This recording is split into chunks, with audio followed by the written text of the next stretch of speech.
Bonjour, bienvenue pour ces nouvelles rencontres. Aujourd'hui, je reçois Cécile Dos Santos. Bonjour Cécile. Bonjour Camille, merci beaucoup pour cette invitation. Eh bien écoute, j'avais envie d'en apprendre un peu plus sur toi et en même temps de permettre aux gens qui nous suivent de te découvrir aussi. Moi, je t'ai connue sur un petit salon dans une librairie à Levallois-Perret. Et puis, voilà, j'ai bien aimé ton énergie et j'aimerais bien en savoir plus sur toi. Est-ce que tu veux bien te présenter à ceux qui nous écoutent? Oui. Donc, je m'appelle Cécile Dos Santos, j'ai 44 ans, j'ai un petit garçon de 5 ans. Je suis professeure de pilates depuis 10 ans à Levallois-Perret et je suis également énergéticienne et fondatrice d'une application de gestion des émotions appelée Pâquerette. Bon, alors, est-ce que tu peux nous expliquer quel est le parcours qui t'a amené à tout ça? Donc déjà, ça fait 10 ans, mais même avant ça, qu'est-ce qui t'a amené vers cette voie-là? Alors, depuis toute petite, j'avoue que j'ai beaucoup d'intuition, que souvent je pensais à quelqu'un et hop, la personne arrivait. Je me disais, tiens, j'ai oublié quelque chose, et puis la personne à côté de moi dans le bus avait oublié quelque chose. Voilà. Depuis toute petite, voilà, j'avais ces petits signes d'intuition et c'est vrai que c'est un muscle que finalement j'ai peut-être intuitivement musclé au fur et à mesure des années. Donc, j'ai pris un parcours classique, j'ai envie de dire, au niveau des études. Je suis allée en comptabilité, finance, tout ce qui va être conseil en audit. Et parce que j'ai dévié là, parce que je voulais faire déjà du sport après le bac. Et non, c'est pas un métier qui paye. Et c'est pas bien, voilà. Donc du coup, je me suis orientée vers quelque chose de classique, universitaire et autres. Mais avec au fond de moi toujours cette sensation d'avoir envie de travailler sur le corps, de manière sportive. Et donc tous les ans, j'avais cette sensation il me manquait quelque chose. Donc je changeais de mission, je changeais de job, je changeais d'entreprise. Voilà, j'avais vraiment j'avais une petite année où j'avais besoin de changement, qu'il y avait quelque chose qui me manquait au fond de moi. Et donc, au bout de 10 ans dans le monde d'entreprise, dans le conseil, l'audit, je me suis dit non, je vais m'offrir une pause. Et donc, je suis partie vivre 1 an en Australie. Je me suis dit là-bas, comme disait Charles Aznavour, la misère est plus sympa au soleil. Et donc, je suis partie 1 an pour justement faire une pause de ce que je faisais et qu'est-ce que je voulais vraiment au fond de moi. Et pas toujours facile de se retrouver dans un pays loin, le décalage horaire et autres. Mais ça m'a permis de comprendre déjà d'être seule. Pourquoi là, je l'étais, mais parce que je l'avais décidé. Et donc, ça a été vraiment un premier point de bascule. Et ça, c'était en 2009, où je me suis ce premier point de bascule. Et la vraie étape qui a basculé un petit peu dans ma façon de ce que je faisais, de mon quotidien, c'est ma grand-mère est décédée quand j'étais en Australie. Donc, hémisphère nord, hémisphère sud, elle était au Portugal. Moi, je dormais, décalage horaire. Elle était à l'hôpital, que je ne savais pas. Et pendant, en fait, la nuit, elle est venue me dire au revoir. Donc, c'est une expérience vraiment, je pourrais, par rapport à l'étude que j'ai pu en faire, c'était vraiment une EMI, une expérience de mort imminente, parce que j'étais dans ce coton, dans cette lumière, elle était à côté de moi, on dansait, il y avait tellement de ressentis de joie, d'amour, de coton, et j'étais, mais vraiment, ce rêve éveillé peut-être, tu vois, aussi. Et puis voilà, elle me dit au revoir, elle me fait signe. Et là, je me réveille et je me dis, mais qu'est-ce qui s'est passé? C'est très étrange. Je me sentais bien, je me sentais vraiment en harmonie. Et là, le téléphone sonne et mon père m'annonce que ma grand-mère est décédée. Je lui dis, mais non, c'est pas possible, j'étais avec elle il y a quelques instants. Et il me dit, si, Cécile, moi, c'est peut-être le décalage horaire, je te rappelle plus tard. Et là, je suis restée en me disant, mais qu'est-ce qui s'est passé? Et c'est là où j'ai commencé à cette recherche. Ça a vraiment été ce point de bascule et je me suis dit, j'ai fini ce que j'avais à faire en Australie, je rentre. Et donc, je suis rentrée. Et là, j'ai commencé à rechercher un petit peu tout ce qui m'avait chamboulé, tu vois, par rapport à ça. Mais la seule chose que je savais faire à l'époque, c'était de l'audit et du conseil. Donc, j'ai continué dans cette voie professionnelle. Et en même temps, en parallèle, je me suis formée en tant qu'éducatrice sportive. Donc là, ça a été mon premier point sur tout ce qui était pilates, sport, zumba et autres. Donc, je me suis formée. En même temps, je continuais mon job. Mais j'avais toujours cette sensation de OK, OK, c'est bien, c'est ce que je voulais. Et je continuais mes recherches de compréhension de qu'est-ce qui s'est passé, qu'est-ce que j'ai au fond de moi. Et c'est là où je me suis aussi formée à la psychobioacupressure, une technique de libération des blocages émotionnels.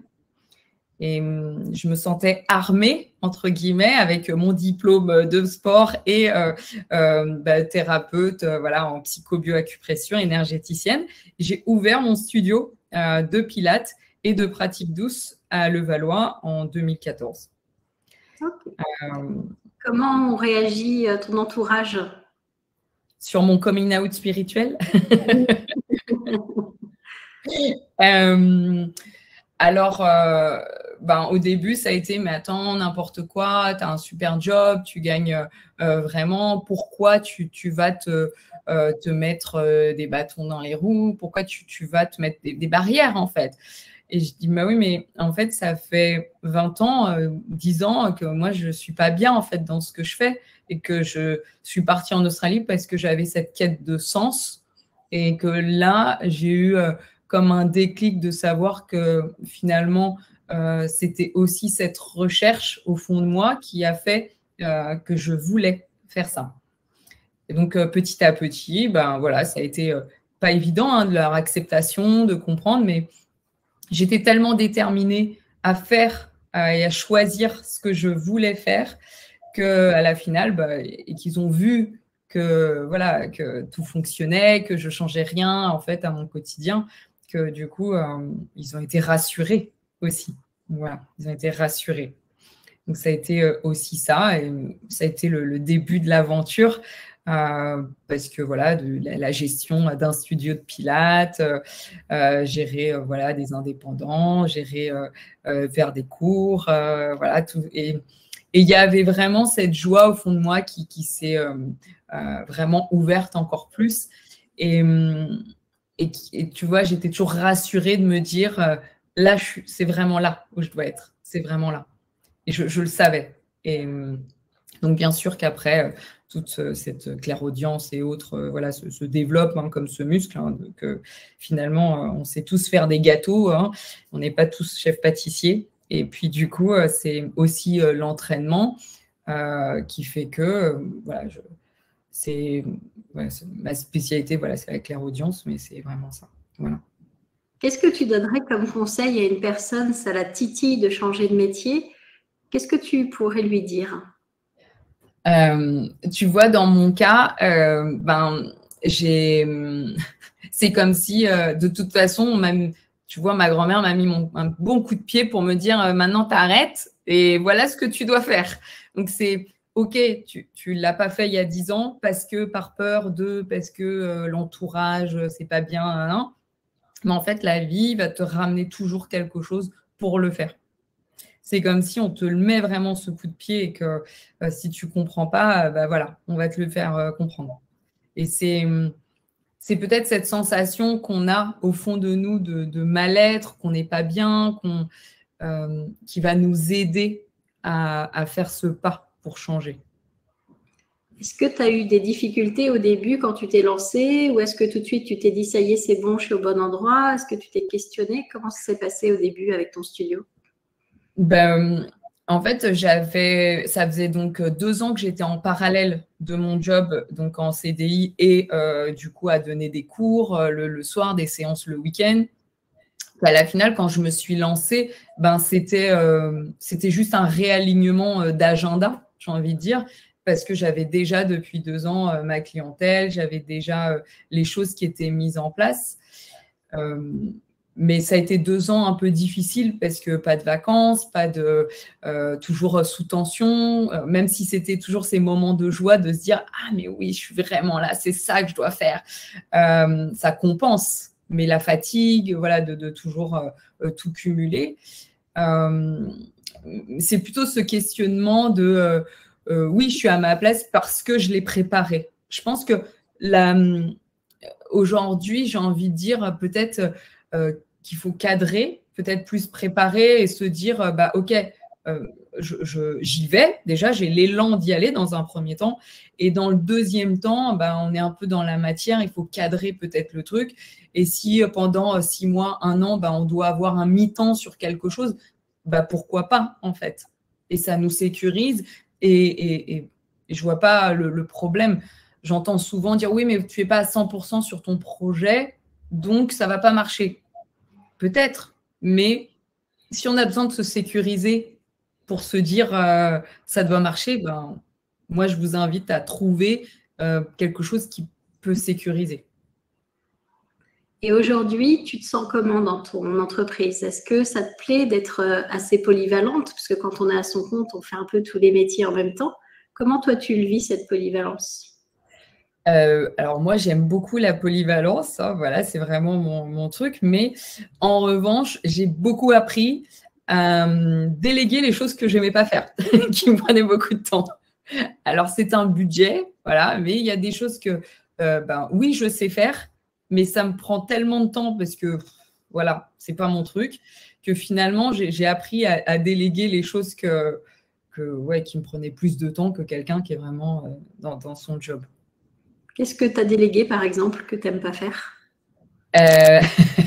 Alors, du coup, la compta. C'est bien pour quelqu'un qui a fait des études de compta. C'est exactement ce qu'on m'a dit. Au début, je fais ah, mais je fais la compta, il n'y a pas de souci, je fais l'administratif. Et en fait, non, je veux plus. Et qu'est-ce que tu as gardé qui te tient vraiment à cœur, par contre, que tu aimes bien? Donner les cours.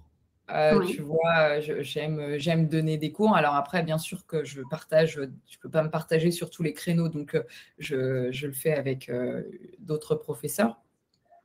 Mais ouais, donner des cours, donner des séances, toujours être peut-être à l'accueil, voilà, d'être ça pour moi c'est important. De parler du studio. Aujourd'hui, le studio n'existe plus en fait physiquement depuis 3 ans. Et donc maintenant, c'est plutôt un studio nomade. Je suis plutôt Pilates nomade et j'ai plutôt consacré mon énergie sur Pâquerette. Donc voilà. Donc là, plutôt transformé sur quelque chose de plus nomade. Et là, bah, c'est un accompagnement de développeurs, de com.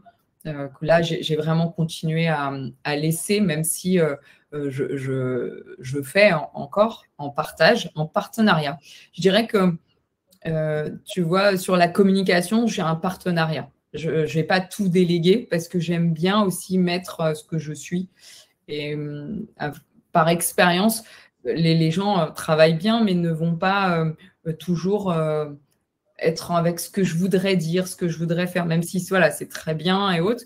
Ça me permet de garder un peu la main dessus, me permet aussi de garder mon essence dans ce que je suis. Justement, est-ce que tu peux nous parler de Pâquerette? J'ai cru voir que c'était chez Nature et Découverte. J'ai vu une story passer. Est-ce que tu peux nous en parler? Alors, donc du coup, pour passer de… Alors, super, Pâquerette, c'est une application digitale, mais moi, ce que j'aime vraiment, c'est le partage humain. Hein, donc, c'est ce que je te disais, ce que j'aime, c'est donner des cours, donner des séances. Encore, ça, c'est quelque chose que je veux garder. Et donc, pour passer de l'humain au digital, j'ai créé des cartes cadeaux d'abonnement à Pâquerette. Et donc, ces cartes cadeaux sont en vente dans les magasins Nature et Découverte depuis le 1er novembre. Voilà.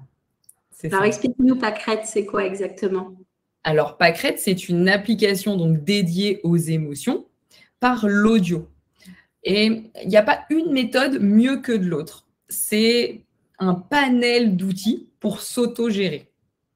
Donc, on peut avoir de la sophrologie, on peut avoir de la cohérence cardiaque, des mudras, des mantras, de la lecture hypnotique, des soins énergétiques, du magnétisme par la voix. Et l'idée, c'est qu'on ne sait pas toujours quelle est notre émotion du jour. Bon, parfois, on sait qu'on est en colère et là, c'est OK. Mais parfois, on ne sait pas. Et donc, il y a un test en 5 questions pour savoir quelle est notre émotion dominante. À la suite de ça, Pâquerette va donner ton émotion et va te donner 2 à 3 audios pour t'auto-gérer. Donc, si tu mets que tu as 10 minutes, tu peux avoir, par exemple, 2 audios de 5 minutes. Tu peux avoir sophrologie et un chant de mantra, par exemple. Il n'y a pas une technique mieux que l'autre. Et tu peux aller directement dans le catalogue, par exemple, de la colère, parce que tu sais que tu es en colère, tu n'as pas besoin de faire le test. Et là, tu dis, ah bah tiens, les mudras, c'est quelque chose que j'avais bien aimé, qui avait bien fonctionné. Tu l'as liké, tu peux le retrouver dans tes audios, liké. Tu peux vraiment, toujours dans une manière assez simple, d'écouter. Et on va être sur de l'écoute consciente. Donc, 80%, c'est des audios d'écoute consciente. Et 20%, ça va être des exercices type PNL, bonhomme allumette, exercice de Luc Baudin avec l'eau, des choses comme ça. C'est vraiment des outils simples et rapides pour s'autogérer. Est-ce que c'est toi qui fais toutes les voix ou vous êtes plusieurs sur le projet? Il y a 10 contributeurs, chacun avec leur spécialité. Moi, j'ai fait quelques audios, mais voilà, pour garder ce que j'avais envie de mettre dans l'essence de Pâquerette, mais c'est plutôt les super contributeurs de Pâquerette qui font Pâquerette. Est-ce que tu peux me parler de comment tu les as recrutés, ces contributeurs? C'est des connaissances et comment ça s'est passé? Alors, du coup, moi, ça fait donc plus de 10 ans maintenant que je suis dans le monde du bien-être. Donc, il y a aussi beaucoup de relations. Donc, il y a, par exemple, François Constanti qui est mon formateur en énergie cristalline. Il y a Céline Gangera qui est spécialisée en Suisse sur tout ce qui va être annales akashiques, qui était aussi, du coup, moi, j'étais sa cliente. Il y a du coup des relations, des clientes, des gens que j'aime leur voix et je leur dis mais attends, c'est Pâquerette, c'est sûr. Il y a Laurence Franco qui travaille tout sur la sonothérapie et les mantras qui en fait pareil, je l'ai rencontré dans une retraite et on a eu un bon je me suis dit mais sa voix a un effet tellement sur moi que je me dis il faut vraiment que je puisse l'avoir dans ma poche. C'était aussi ça l'idée, hein. Il y a aussi du coup Alice Gomez qui est la magnétiseuse que je connais depuis quelques années, qui a été ma magnétiseuse, mais qui était aussi une amie très proche. Et c'est un dimanche soir. J'avais mon blues du dimanche soir et je me suis dit, je ne vais pas l'appeler quand même un dimanche soir. Et là, je me suis dit, mais en fait, je vais l'enregistrer et je vais l'avoir toujours dans ma poche. C'était aussi ça. Donc, tu as plein de points forts, mais c'est vrai que je trouve que chez toi, le point fort de la communication et de la mise en relation avec les autres, il est super important. Tu organises aussi un événement au mois de mars. Est-ce que tu peux en parler ou c'est top secret? Non. Ça fait 3 ans que je co-organise avec la ville de Levallois Feel Good Day, qui est une journée pour prendre soin de soi, rayonner, être dans la joie. Et donc, il y a des conférences, des ateliers. Et tout est offert par la ville. Voilà, donc cette année, on rajoute aussi avec la collaboration de la librairie Seven Zen, on va avoir des dédicaces des auteurs. On a plein de choses et qu'on espère, on est ravis de t'accueillir aussi. Oui, je serai là. Donc, c'est vraiment... Est-ce que tu as envie de faire passer un message aux personnes qui sont peut-être un peu dans nos métiers du bien-être, qui sont à leur compte? Est-ce que tu aurais un conseil à leur donner? Ça paraît peut-être bateau, étrange, mais oser. Oser, et parce que c'est très dur, parce qu'on se dit, on va déranger, on ne va pas poser la question, on ne va pas aller lui demander alors que j'ai envie de l'interviewer. Oser, parce qu'on ne sait jamais. En fait. Et comme parfois, il y a plus grand que nous qui œuvre et le fait d'oser, ça va aussi en fait permettre d'avancer, de faire des choses que finalement on n'avait même pas imaginées. Donc, ça marche pour les gens qui font notre métier, mais ça marche aussi pour tout le monde, le fait d'oser, Tant qu'on n'a pas essayé, on ne peut pas savoir. Donc, au pire, on nous dira non, mais on peut survivre à un non. Eh bien, merci beaucoup, Cécile, pour ce moment qu'on a passé ensemble. Je vais mettre en dessous de la vidéo tous les liens pour pouvoir retrouver ton application, mais aussi pouvoir te contacter. Je te souhaite plein de belles choses pour la suite. Merci beaucoup. Merci beaucoup vraiment d'avoir pris ce temps et je tiens encore à te remercier pour tout ce que tu fais. Et cette rencontre a vraiment été pour moi vraiment très rayonnante et très lumineuse. Et vraiment, j'ai osé te parler ce jour-là et je suis ravie.